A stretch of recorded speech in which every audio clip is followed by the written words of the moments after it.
Amigas y amigos que leen por gusto. Esta vez me encuentro con Claudia Rúa Bustamante, actriz, directora de teatro, pero también escritora. Ella acaba de publicar este libro, voy a taparlo un ratito a Claudia, El viaje Tapa, de por Plumita. favor, Jaime. Mi francés tan precario, Le Voyage de Plumet. Le Voyage, lo has dicho muy bien, Jaime, te Me felicito. valió estudiar el básico en la Alianza Así es.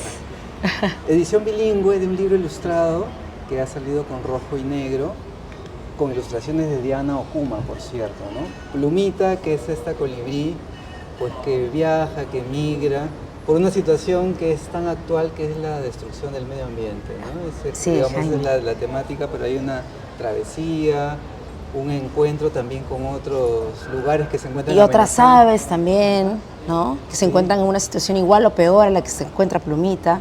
Jaime, muchísimas gracias. Amigos de Lee por Gusto, un placer estar con ustedes compartiendo. Así es, El viaje de Plumita. Edición bilingüe, escrita en castellano y en francés, pero que además no solo eso, sino que dentro del libro van a encontrar un afiche y un juego de mesa. Pensé en el ludo, ¿no? En el Es ludo, una ludo. especie de ludo, pero lo más chévere es que van a poder recorrer y aprender sobre todos los lugares por donde pasa Plumita, esta ave migrante, la protagonista de la historia. Claudia, es muy interesante tu trayectoria porque empiezas haciendo teatro desde muy niña Sí, y ahora no es que necesariamente migres o vires hacia la escritura, pero creo que hay una relación, ¿no? Sí. Porque empiezas a dirigir teatro para niños Sí. y empiezas a pensar creativamente para niños y lo transmites en un libro. Efectivamente. ¿Cómo ha sido ese pase, digamos, entre comillas, pase, de pensar en el teatro para niños, tú como actriz también, como directora de teatro, y plasmar en un libro? sí, mira, efectivamente, sí.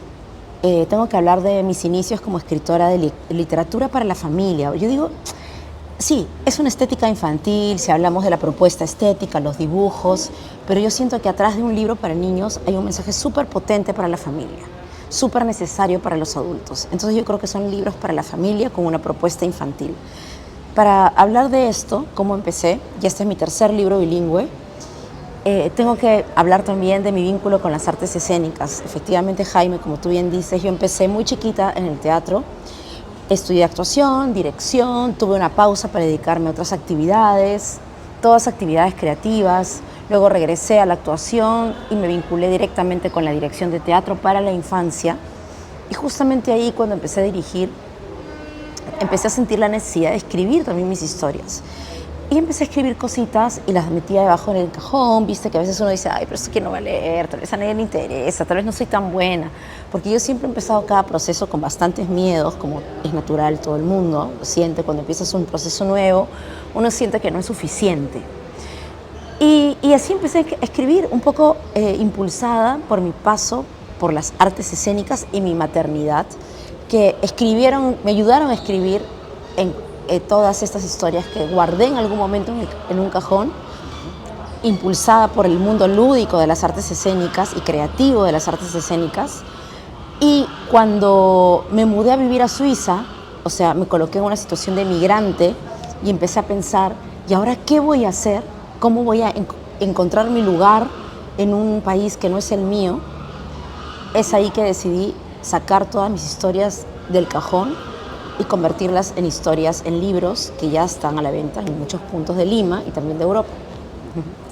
Claudia, si tuvieras que establecer un paralelo, una similitud o alguna diferencia quizás entre la creación para teatro o la actuación misma, porque el actor o la actriz en este caso también se apropia de un personaje y da su aporte creativo, ¿no?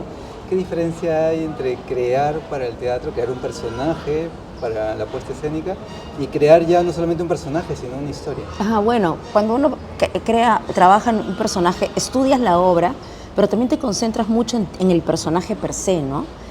Ves desde otro lado, desde otra mirada el personaje, para construirlo, para aportar a la historia de la obra teatral. En el caso de una escritura, yo lo comparo más con una dirección de teatro, que ves más el macro, ¿no? O sea, no solamente ves el personaje, que como actriz también ves la obra, pero desde otro lugar, ¿no? En cambio, cuando tú escribes una historia, uno empieza a diseñar todos los escenarios. Es casi como una dirección y casi cerca a lo que sería el trabajo de un dramaturgo. Empiezas a crear los escenarios, a a profundizar en los personajes, más allá, ya es como si la actuación estuviera aquí. Yo soy actriz y he dirigido también, es un trabajo súper valioso y poderoso la actuación, pero también la literatura te lleva a investigar sobre otros campos, ¿no? Yo lo comparo más con la dirección o la dramaturgia, ¿no? Que ya empiezas a ver el macro de todo lo que ocurre alrededor del personaje que tú estás creando. Y además también te lleva a un proceso de investigación, porque cuando yo empiezo a escribir un libro, ok, sí, es un mundo fantástico, un mundo lúdico, pero está apoyado en una investigación, ¿no? Sobre todo si hablo de personajes que existen, como el Abel Colibrí, por ejemplo, ¿no? Que no fue lo mismo de ¿Dónde están las medias?, que hablaba de dos medias que se separan en una lavadora. Viste que tú también has perdido medias seguramente, ¿no? Seguramente. Ya, no las botes, ¿ah? Porque hay un país de las medias perdidas, entonces la media va a regresar. Ya, debo tener ahí Tu buena cantidad de medias, ¿no es cierto? No es que no investigué, porque también tuve que hacer una pequeña investigación sobre las tuberías, digamos, una investigación particular. Pero en Walter y la lluvia de semillas y el viaje de Plumita hice una investigación más real, ¿no? Y concreta, porque hablaba de personajes que existen, animales o seres que existen, ¿no? Entonces yo podría decir que tienen que ver, y a la vez también el mundo de la literatura se asemeja más a una dramaturgia o a una dirección, que ves más el macro total de la historia. Hablemos ya del libro, Viaje de Plumita, simplemente para apreciar alguna de las ilustraciones de Diana Okuma. Muchas gracias. ¿No? Ahí está el personaje, Plumita, es ella, es una colibrí, pues habita la Amazonía, están destruyendo el bosque y tiene que emigrar a buscar otros lugares para la familia, ¿no? Este libro destaca, además, bueno, de la historia propiamente, está en bilingüe, las ilustraciones de Diana Okuma, pero también en la escritura, y ahí viene la pregunta, Claudia, está en rima, ¿no? Sí. Entonces, hasta pronto, mamá, te prometo que sin un hogar no nos vamos a quedar, porque ahora no iré a buscar o a encontrar la manera de este desastre parar. Es una opción riesgosa a veces hacer la rima, porque la rima puede por momentos ser empalagosa, pero ¿cómo matizar eso desde la escritura? Tú sabes, como buen lector y conocedor del proceso literario, tú sabes que hay un corrector de estilo, ¿no? Entonces, ¿qué pasó con Plumita? Yo empecé a escribir el viaje de Plumita como una historia narrativa tradicional, y yo siempre he jugado con las rimas, ¿ya? Soy bien honesta, he jugado con las rimas, me gusta jugar con la rima, crear cosas a través de la rima, la musicalidad.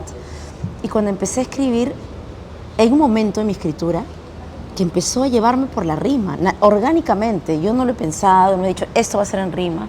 Fue una cosa orgánica. Y así de manera orgánica empezó a fluir más y más. Y creo que también empezó a fluir porque encontré en la rima el gusto de jugar. Y yo tengo un espíritu muy lúdico y además siempre he rimado, y por el juego, por buscar el chiste, por buscar la diversión.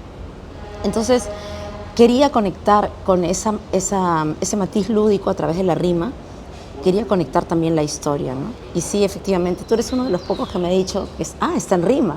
Sí, está en rima. Y yo no soy tampoco especialista en verso, ¿no?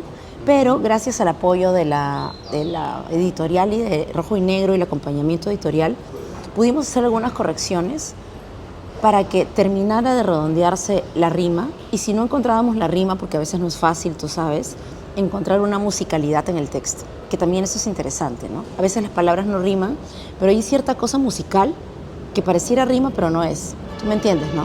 Perfectamente. Por eso la pregunta también, porque es lo que llama la atención y claro, uno puede enfrentarse a una historia leyéndola, pero aquí también, bueno, es escuchando, ¿no? Más bien.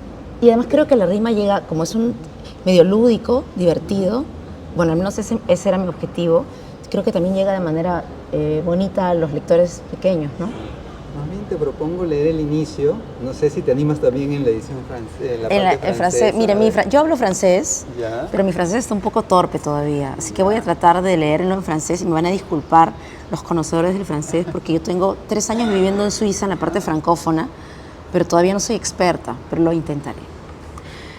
Una mañana especial en la que el invierno moría y la primavera comenzaba a arribar. Al fin había llegado la hora de volar y todos se encontraban reunidos en medio del bosque del Aguajal. Con su equipaje listo para emprender el primer vuelo, Plumita encabezaba la fila saltando sin parar, llena de anhelo. Ante la mirada atenta de sus padres y sus otros familiares, la pequeña colibrí era admirada por sus plumajes peculiares y por el acontecimiento emocionante de contemplar por primera vez en vuelo al grupo de inocentes aspirantes. Un matin différent de autres, alors que l'hiver se montra et que les printemps commençaient à percer. Le heure de voler était arrivé et tout s'attient réuni a 1 million de forêts de la Guajal. Un poquito. Ah, sí, no está bien. Yo también me he trabado, así que no te preocupes. Mi francés es precarísimo.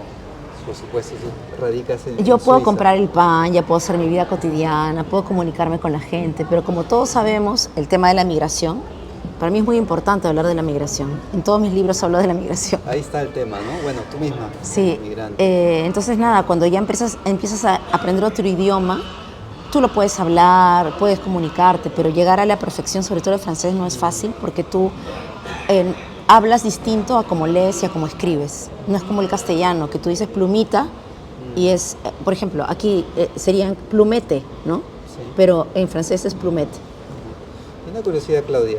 ¿Por qué una edición bilingüe y no digamos una enteramente en español y otra en Francia o en francés, perdón, para que se lea en Suiza? No sé. Bueno, la edición bilingüe viene porque efectivamente yo estoy entre dos mundos, ¿no? Entre la vida en Suiza, en la parte francófona, y la vida en Perú. Yo soy peruana y estamos rotando con mi familia entre Perú y Suiza. Bueno, vivimos en Suiza, pero siempre venimos al Perú.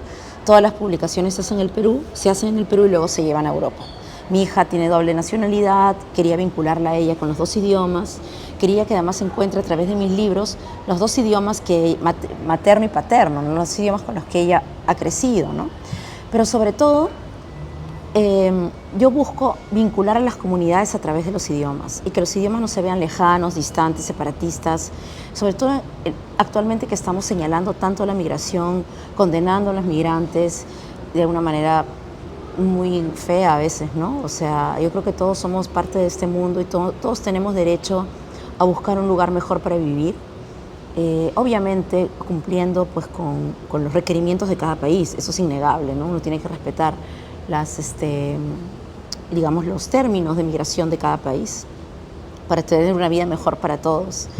Pero además también nosotros recordemos que venimos de la migración, entonces es un poco absurdo señalar a la migración como algo malo cuando nosotros mismos somos parte de esa migración. Nuestra cocina peruana es migrante, es un aporte me refiero a los insumos con los que están hechos nuestros platos principales de la gastronomía peruana, son un aporte de la migración. Entonces, es por eso también que yo escribo en 2 idiomas para hacer que los vínculos estén más cercanos, para continuar mi lugar entre Perú y en Suiza en un solo libro, para lanzar el gatillo del aprendizaje, porque sí me ha pasado que mucha gente, muchos niños sobre todo, les preguntan a sus papás, ¿y este idioma qué es? Entonces, de alguna manera, tal vez sin querer, ya estoy lanzando un gatillo para el aprendizaje de un nuevo idioma y viceversa, en los países francófonos, ¿y este idioma qué es? Y bueno, eso. Plumita realiza un viaje, a diferencia del Bagrecico, de Francisco Izquierdo Ríos, que pues va a la aventura, a experimentar, a vivir. Ella viaja porque quiere buscar lugares habitables para su familia, ¿no? Sí, Y va sin saber qué encontrando- haya, porque ¿Sí? ella nunca salió de su bosque. Sí, algo como el Bagrecico, ¿no es cierto? Pero ella va descubriendo lugares que también están contaminados o amenazados, ¿no? El río Magdalena, Colombia. con manchas de petróleo, un espacio... En el monte vertedero de los basura, Susum, en Nigeria, la isla de plástico. pasa por la isla de plásticos del Océano Pacífico, pasa por la Plaza del Duomo en Italia, da una vueltita por Suiza y regresa por la isla de plásticos del Océano Pacífico a su casa, ¿no? Al bosque de la Guajal. Es un ave valiente, se visibilizan más allá de estos ecosistemas que podrían estar algunos en puntos de no retorno, otros no tanto, pero son ecosistemas frágiles. Yo elegí 5 porque pude haber elegido miles, o sea, Y los hay. y los hay sin duda, sí. Y en el cuento no solamente se visibilizan los lugares por donde ella pasa, que muchas veces desconocemos, ¿no? No sé si todos conocemos que existe un vertedero en África enorme, o que la isla de plásticos del Océano Pacífico tiene 3 veces el tamaño de Francia. que muchos países y lugares de Europa están contaminados de CO2, que los glaciales en Suiza se están derritiendo. Y a veces pensamos, bueno, el calentamiento global y estos cambios climáticos, no importa, no existen, son pamplinas, pero son reales. De hecho, todo lo que estamos pasando ahora, esos comportamientos anómalos de la naturaleza, climas diferentes, climas que antes eran muy cálidos, ahora son fríos, o las temporadas de verano o de invierno ya no son tan marcadas.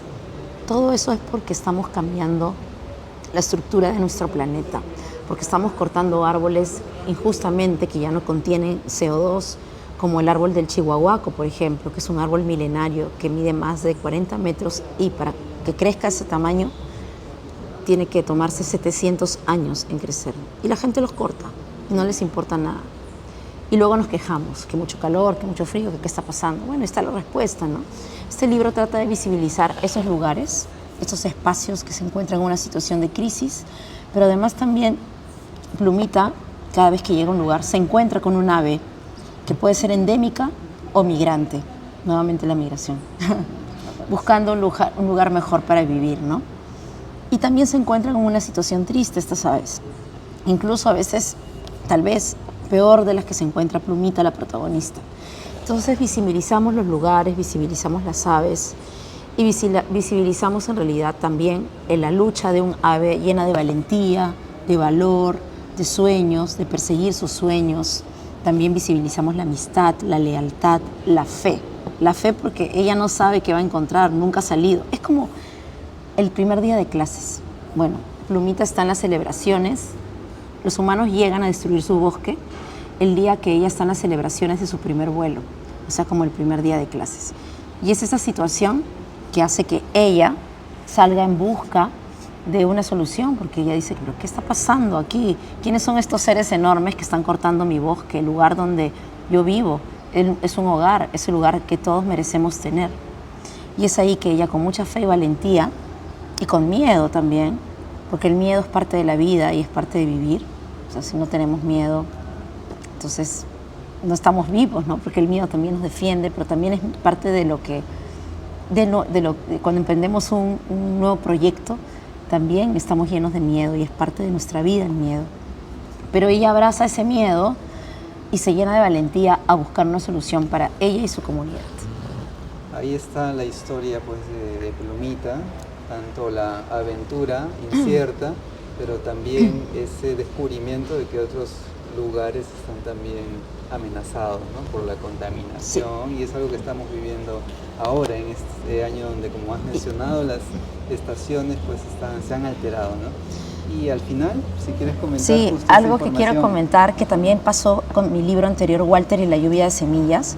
No solamente tienes un cuento bilingüe en 2 idiomas, sino que al final de la historia vas a encontrar unas páginas informativas donde te vamos a contar también en 2 idiomas el viaje del ave, o sea, los lugares por donde ella pasa con un mapa para que puedas ubicar el espacio geográfico. Te vamos a hablar de las aves que ella conoce con fotos reales y vamos acá a tener comentarios de 5 instituciones vinculadas al medio ambiente entre Perú y Suiza que nos van a enseñar cómo ayudar al planeta desde su punto de vista profesional. Nos van a dar recomendaciones para poder ayudar al planeta. Y eso es, y ahí termina el libro. Igual con Walter y la lluvia de semillas, que es mi anterior libro, también tenemos la misma información para que ustedes puedan ver también la situación real y digamos cuál es la inspiración de los libros que yo cuento, las historias. El viaje de Plumita, como tus anteriores libros, están ya en librerías, entiendo, viendo en la entrevista que te hicieron en Lupas. Sí. Felicitaciones a Claudia, a Diana Okuma también por las ilustraciones. Y a Rojo y Negro Servicios Editoriales también, que es la dirige Daniel Alcalde. Te quiero contar así para ir cerrando, es que este libro, como todos mis anteriores libros, llega gracias al apoyo de múltiples instituciones. Si bien es cierto, la idea es mía, el trabajo es de Rojo y de Diana Okuma, o la ilustradora que toque en ese momento, en este caso Diana, y todo el equipo editorial, porque somos como 10, la diseñadora editorial, prensa, traductor en francés, corrector de estilo en francés, edición en Perú, editorial peruana, corrector de estilo, o sea, somos un equipazo. También este libro no estaría aquí si no fuera por el apoyo de instituciones que se conectan con los valores que lleva el libro. Son 15 empresas e instituciones que me han acompañado a llevar esta edición bilingüe, esta nueva edición, como Alianza Francesa, Pascay, Conservamos por Naturaleza, Arbio Perú, Universal Colors, Rosatel Trujillo, Junergy de Suiza, son 3 empresas suizas y 13 empresas suizas y 12 peruanas, Junergy Solar Suiza, Macondo, Multimondo, entre otras empresas. Gracias también por esas menciones. Finalmente, queremos conocerte como lectora, ¿no? Detrás de una escritora hay una lectora. Sí, totalmente. Tú sabes que yo tengo una colección de 300 libros para niños en mi casa. O sea, ya no me da la pared. Ha llegado el momento de que nos hables de 5 libros favoritos, 5 libros principalmente que te gusten a ti, más que quieras recomendar, que te gusten a ti y quieras hablar de ellos. Mira, justo hoy he terminado de leer el último libro que llegó a mis manos de una escritora nueva peruana, María Gracia Capristán, que se llama El Guepardo y la Gacela, que narra el viaje de María Gracia, de su tránsito por el cáncer de mama. Muy lindo, muy interesante, lo recomiendo. Es una estética de cuento y también tiene ilustraciones. Y la verdad es que me ha sorprendido un montón porque es una escritora muy emotiva y muy emocionante. Eso es lo que acabo de terminar de leer hoy día a las 7 de la mañana. Después he leído, la semana pasada terminé, Ensayos sobre la ceguera de Saramago. Qué paja Saramago, ¿no? A mí me encanta. Lo he terminado la semana pasada. Luego he leído, en un último viaje que hice hace poco, leí un libro que se llama Cómo adiestrar a tu humano. ¿Tú quién crees que puede escribir un libro como ese? A estas alturas cualquier animal. Un gato. Está escrito por el gato Babas, de Laura Agusti. Es un viaje maravilloso de la mirada de un gato, de cómo es convivir con humanos y todo lo que hacen esos seres extraños, pero desde la mirada de un gato. Es bien interesante. Después he leído también unas ediciones que me encantan. Son los libros de Olivier Talek, vinculados a su personaje de la ardilla. Uno es Un poco mucho, el otro Este árbol es mío, y el otro se llama, aquí lo anoté, Mi mejor amigo. Bueno, yo los he leído en francés, pero habla las aventuras de una ardilla. Este árbol es mío narra las aventuras de una ardilla, pero además también nos vincula con esta emoción del apropiamiento, ¿no? De los celos. Esto es mío, mío y para mí, por ejemplo, ¿no? Cuando habla de este libro, Este árbol es mío y nadie lo va a tocar. Pero ¿qué pasaría si viene alguien y me quita el árbol y me quita las nueces y me quita las semillas? ¿Y qué pasaría si no soy yo el único que está aquí en este bosque con este árbol y si hay más árboles y más ardillas como yo? Entonces todo el trip de la ardilla acompañado de unas hermosas ilustraciones y al final pues la ardilla se da cuenta que efectivamente no está sola, ¿no? ¿Y cómo va a enfrentar eso? Entonces estos 3 libros de Olivier Talek son maravillosos porque nos cuentan a partir de estas 3 historias distintas la mirada de esta ardilla maravillosa, que además es un personaje fascinante, cómo asume la situación que le toca vivir. Y además te cuento que me encanta leer también mucho sobre las emociones y la biodecodificación. Y el último libro también que he leído sobre eso se llama Este dolor no me pertenece, que habla de estos dolores que nosotros cargamos, que no necesariamente están creados por nosotros o por alguna situación que nosotros hayamos hecho o gestado o elaborado, sino por una herencia emocional de nuestros padres, nuestros tíos o nuestros abuelos.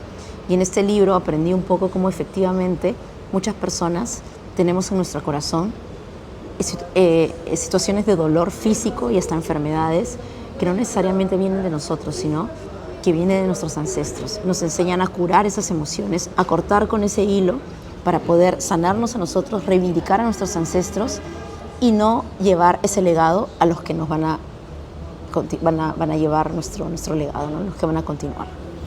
Claudia, muchísimas gracias por las recomendaciones. Estupendo. Muchas gracias. Variado. Leo de todo y tengo épocas, a veces leo mucho y a veces tengo pausas, pero siempre leo. Felicidades, que tengas una buena estancia en Gracias. Lima, buen regreso también a Suiza y Muchas gracias también a quienes nos han seguido, a Rojo y Negro, a Diana Okuma, que hacen posible este libro, El viaje de Plumita. Muchas gracias por haber seguido esta conversación. A ti, Jaime, querido. Gracias.